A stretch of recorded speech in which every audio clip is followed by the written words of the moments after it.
ইসলামপুর বিধানসভা কেন্দ্রে নির্বাচনী প্রচারে জোর বাড়াল বিজেপি প্রার্থীর সমর্থনে রায়গঞ্জ লোকসভার সাংসদ গোটা ইসলামপুর বিধানসভার বিভিন্ন এলাকায় ব্যাপক বাইক মিছিল করেন। বাইক মিছিল ঘিরে দলীয় কর্মী সমর্থকদের মধ্যে ব্যাপক উৎসাহ দেখা যায়। মিছিলের মাধ্যমে সাধারণ মানুষের কাছে পৌঁছে বিজেপির বার্তা তুলে ধরা হয়। এরপর সন্ধ্যায় ইসলামপুর বাস টার্মিনাসে একটি পথসভা করেন। সভা থেকে তিনি বিজেপি প্রার্থীর সমর্থনে ভোট দেওয়ার আহ্বান জানান এবং রাজ্য সরকারের বিভিন্ন ইস্যুতে তৃণমূল কংগ্রেসকে কটাক্ষ করেন। এই পথসভাকে কেন্দ্র করে এলাকায় রাজনৈতিক উত্তেজনা তুঙ্গে ওঠে। বিজেপির এই কর্মসূচি ইসলামপুরের নির্বাচনী লড়াইকে আরও জমিয়ে তুলেছে বলে মনে করছেন রাজনৈতিক পর্যবেক্ষকরা।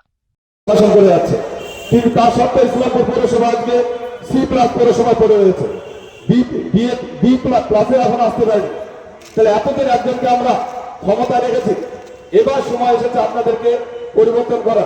ইসলামপুরে সরাসরি আমি চলে আসি। ইসলামপুরে অনেক সমস্যা রয়েছে। ইসলামপুরে একটি মহিলা কলেজ খুব দরকার, যেটা কারো আজ অব্দি প্রয়োজন মনে পড়েনি। আজ যখন নির্বাচন এসেছে তখন তাদের মনে হয়েছে ইসলামপুরে একটি মহিলা কলেজ দরকার রয়েছে। ইসলামপুরে বলঞ্চা নদীর উপরে একটি ব্রিজ দরকার রয়েছে। আজ যখন নির্বাচন এসেছে তখন তাদের মনে পড়েছে ইসলামপুরে বলঞ্চা ব্রিজে একটা ব্রিজ তৈরি করতে হবে। ইসলামপুরে কোনো মহিলাদের ওপেন কোনো জিম নেই। ইসলামপুরে নেই কোনো সুইমিং পুল। ইসলামপুরে এরকম বহু সমস্যা রয়েছে। আমরা যারা ইসলামপুরের ছেলে, ইসলামপুরের ভূমিপুত্র, তারা আমরা জানি ইসলামপুরের সমস্যাগুলো। ইসলামপুরের সমস্যা একমাত্র দূর করতে পারে ইসলামপুরের কোনো ভূমিপুত্র ছেলে, যে ইসলামপুরে দীর্ঘদিন ধরে ইসলামপুরকে নিজের মতন করে রেখেছে। আমি স্বপ্ন দেখি ইসলামপুরকে আপনাদের মতন করে একটি সুন্দর শহর এবং ইসলামপুরকে রাজ্যের মধ্যে একটি সেরা শহরে পরিণত করার জন্য। সম্পূর্ণ বিধানসভা অনেক সমস্যা রয়েছে। আমাদের এখানে কয়েক কোটি টাকা খরচা করেছে বৈদ্যুতিক চুলি তৈরি করা হয়েছে। সেখানে আপনারা লক্ষ্য করবেন সরকারি টাকা নষ্ট করে সেই বৈদ্যুতিক চুলিটা বোঝায় ফেলে রাখা হয়েছে। আমরা জানি আমাদের একটা জেনারেশন, আমরা সব দেওয়া কাজ কিন্তু জানি না, কিন্তু সেক্ষেত্রেও অনেক কষ্ট হয়, কিন্তু সেই কষ্ট বোঝালে ইসলামপুরে কিন্তু কেউ নেই। এরকম বহু সমস্যা রয়েছে। ইসলামপুরে ড্রেনের সমস্যা রয়েছে, ইসলামপুরে যানজটের সমস্যা। সেই সমস্যাগুলো দীর্ঘদিন ধরে ইসলামপুরের মধ্যে আমরা ভুগেছি। ইসলামপুরের এই যানজটের সমস্যার জন্য প্রাণ হারিয়েছে কিন্তু আমাদেরই ঘরের সন্তান, আমাদেরই ঘরের ভাই, আমাদের ঘরের দাদারা। কিন্তু এই সমস্যার সমাধান দরকার। আমি সকল ইসলামপুরবাসীর কাছে হাত জোর করে অনুরোধ করছি, একটি বারের জন্য ভারতীয় জনতা পার্টিকে সুযোগ দিন। আমি দেখাতে চাই ইসলামপুর শহর কেমন হয়। আপনাদের স্বপ্ন আমার স্বপ্ন। এই বলে আমি সংক্ষিপ্ত বক্তব্য শেষ করছি। দেখুন, কোনো পার্টির কী এজেন্ডা সেটা সে পার্টি নিজে ঠিক করবে। আজকে আপনি দেখেছেন যে আমাদের যে সমস্ত এরিয়ায় আমাদের প্রতিটা জায়গায় মাইনরিটি মোর্চা আসে, তারা কাজ করছে। একটা পার্টির কি ডিসিশন, কি পলিসি, সেটা যারা পার্টির উপর ডিপেন্ডেন্ট লিডার রয়েছে তারা সেই ডিসিশন মেকিং তারা সেটা করবে এবং তারা সেটার যেটা জবাব আসে সেটা দিয়ে দেবে। আজকে সারাদিন আপনি ইসলামপুরে ছিলেন, সারাদিন ঘুরে বেড়িয়েছেন, কি মনে হলো? দেখুন, ইসলামপুরবাসী খুব সচেতন এবং তারা জানে যেখানে কি করতে হবে। আমার বিশ্বাস তারা সঠিক ডিসিশন নেবে। কারণ আজকে এই শহরের কি পরিস্থিতি আপনারা সবাই জানেন। এই শহর দীর্ঘদিনের শহর, এই শহর সাবডিভিশন, কিন্তু এখানে কোনো ডেভেলপমেন্ট নেই। আগামী দিনে মানুষ সিদ্ধান্ত নেবে যে ইসলামপুর শহর এবং ইসলামপুর বিধানসভার জন্য মানুষ সঠিক ডিসিশনটা। কাল সংসদে মহিলা বিল পেশ হয়েছে এবং তারপর সেই বিল পাস হয়নি, কি বলবেন? অবশ্যই দেখুন, আমাদের যারা রাজ্যের শাসক দল রয়েছে তারা মহিলা বিরোধী, কারণ সবাই তারা মহিলা বিলের বিরোধিতা করেছে। আজকে 33% সংরক্ষণ আমাদের মাতৃশক্তিকে শক্তি দেওয়া, যার জন্য আমরাও গিয়েছিলাম। ভারতবর্ষের সমস্ত সংসদ গিয়েছিল এবং আমাদের প্রধানমন্ত্রী থেকে শুরু করে স্বরাষ্ট্রমন্ত্রী সবাই আবেদন করেছিল যে নারী শক্তিকে এগিয়ে নিয়ে যাওয়ার জন্য। আমরা মুখে সবাই বলি নারী শক্তিকে এগিয়ে নিয়ে যাব, কিন্তু আজকে নারী শক্তিকে এগিয়ে নিয়ে যাওয়ার জন্য যে ভোটাভুটি বা সংসদে 2/3 সংখ্যাগরিষ্ঠতা দরকার ছিল, সেটা আমাদের সরকার পায়নি। কারণ সেখানে কংগ্রেস সহ তৃণমূল সহ সমস্ত বিরোধী রাজনৈতিক দল এই বিলের বিরোধিতা করেছে। সেই জন্য এই বিল পাস হয়নি। আগামীতে সরকার আবার চেষ্টা করবে। দীপঙ্কর দা বলো। তৃণমূল সমর্থন দেয়নি, যার কারণে মহিলা বিল পাস হলো না। তো তাহলে কি যারা রাজ্যে এনডিএর বিরোধী আছে তারা কি মহিলা বিরোধী দল হিসাবে? অবশ্যই আমি বলছি তো, কংগ্রেস হোক তৃণমূল হোক সবাই মহিলা বিরোধী।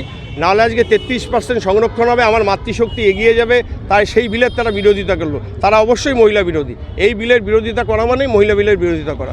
ইসলামপুরকে জেলা করার জন্য দীর্ঘদিন ধরে আন্দোলন হচ্ছে, সেই ব্যাপারে আপনি মঞ্চ থেকে একবারও বললেন না, কিন্তু অন্য ইস্যুগুলো তুলে ধরলেন। দেখুন, ইসলামপুরের জেলা আমি শুনেছি এর আগেও। এবার ব্যাপার হচ্ছে একটা জেলা তৈরি করতে গেলে তার অনেক কিছু ক্রাইটেরিয়া আসে। আমাদের সরকার আসার পর অবশ্যই আমরা সেটা ভাববো যে এটা কোন ক্রাইটেরিয়ায় কীভাবে করা যায়, কারণ আমরা আগে পশ্চিম দিনাজপুর ছিলাম, সেটা ভাগ হয়ে আমাদের উত্তর দক্ষিণ দিনাজপুর হয়েছে, কিন্তু ভাগটা বড় কথা না, আজকে উত্তর দক্ষিণ সবই হয়েছে, কিন্তু আমরা তো সেই ডেভেলপমেন্টের তিমিরেই রয়েছি। আর একটা ক্রাইটেরিয়া অনুযায়ী আগামী দিনে যদি ডিলিমিটেশন হয় সেখানে হয়তো অনেক কিছু হতে পারে। আমরাও যেটা শুনছি ডিলিমিটেশন হবে, সেখানে আমাদের সংসদ সংখ্যা প্রায় 850 হবে, পশ্চিমবঙ্গে 63 হবে, সেই ক্ষেত্রে অনেক ডিসিশন নেওয়া যেতে পারে। জেলায় দেখা যাচ্ছে যে মানে বিজেপিতে মহিলা প্রার্থী না, বিজেপিতে মহিলা প্রার্থী নেই, সেটা আপনি অন্যান্য রাজনৈতিক দলও দেখে নেন না যে মহিলা প্রার্থী, সেটা ব্যাপার না। মহিলা প্রার্থী আমাদের প্রচুর রয়েছে। এবার বিশেষ করে জেলায় নেই বললে ভুল হবে, আমাদের সবিতা বর্মন ইটাহারের মহিলা প্রার্থী রয়েছে। কার্তিকদা, যেটা হচ্ছে যে রায়গঞ্জের বিধায়ক কৃষ্ণ কল্যাণ, তিনি হচ্ছে এর আগে একটি হচ্ছে প্রাইম চ্যানেলের সাংবাদিকের কাছে বলেছেন যে এর আগে দুজন বিজেপির বিধায়ক ছিলেন, দেবশ্রী চৌধুরী এবং কার্তিক পাল। আপনি ভূমিপুত্র হিসাবে জেলায় অনেক উন্নয়ন করেছেন, এটা আমরা সংবাদ মহল জানি, কিন্তু তিনি সরাসরি বলছেন আপনার উন্নয়নের টাকা ফেরত চলে গেছে, কালকেই বলেছেন তিনি।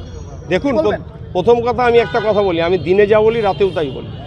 আপনারা নিশ্চয়ই ইসলামপুর প্রেস ক্লাবে আসেন, আপনারা জানেন অলরেডি আপনাদের একটা ওয়ার্ক অর্ডার হয়েছে, বা আপনারা দেখবেন যে আমার প্রায় 80টা শ্মশানের কাজ শুরু হয়েছে, তার সাথে সাথে প্রায় 150-এর উপরে আমার হাইমাস্ট লাইট হয়েছে, এবং তার সাথে সাথে আরও বিভিন্ন সংস্থাকে আমার পুরো যে টাকাটা সেটা দেওয়া হয়েছে।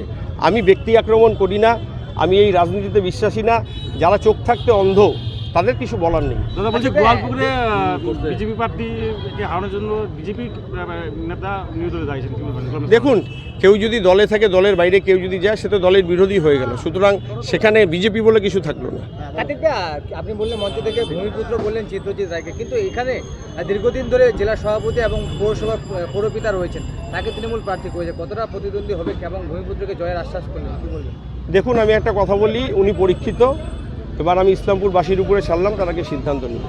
শেষ প্রশ্ন যেটা কার্তিকদা, 11 বারের বিধায়ক আব্দুল করিম চৌধুরী, এই অস্ত্রে কম বেশি এই ইমোশনটায় সবাই শান দিচ্ছে। আজকে সাংসদ হিসাবে আপনি বললেন আপনি মানুষের সাংসদ, করিম চৌধুরীর সুস্থতা কামনা করলেন। করিম চৌধুরী আজকে নির্বাচনের প্রচারে নেই কারণ তিনি অসুস্থ, কি বলবেন, কতটা ফ্যাক্টর আছে? দেখুন, আমি ফ্যাক্টর বলছি না, আমি ওনাকে শ্রদ্ধা করি, সম্মান করি, এবং ওনার সাথে দেখা হলে আমি প্রণাম করি, কারণ উনি আমাদের অনেক সিনিয়র। উনি অনেক সিনিয়র, আপনারা সবাই জানবেন। উনি একটা সময় একটা ইস্যু নিয়ে তিনি মাথায়ও ফেটি রেখেছিলেন। আজকে উনি অসুস্থ, উনি কতটা অসুস্থ সেটা আমাদেরকেও ভাবতে হবে, এবং হট করে তিনি ছিলেন সুস্থ ছিলেন, হঠাৎ করে অসুস্থ হয়ে গেলেন।